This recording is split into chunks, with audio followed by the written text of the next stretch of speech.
Nexia 3 mexanika keldi mana. Bu mexanikani avtomat qilib berdi. 4-pozitsiyani o'zi bo'ldi qo'ydi-da, ishoninglar.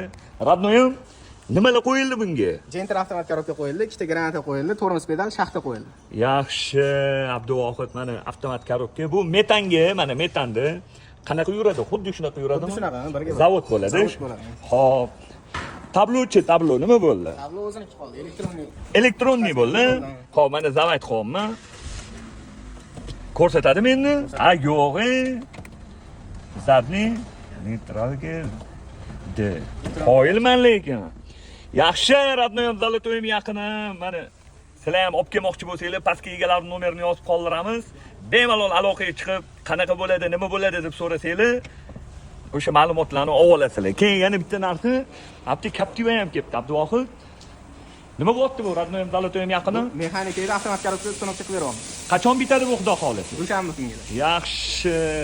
Lekin men bunga qoyil qoldim deb zapasga tushmagan ekan. Bu Captiva o'zi mexanika bo'lgan-da, to'g'rimi?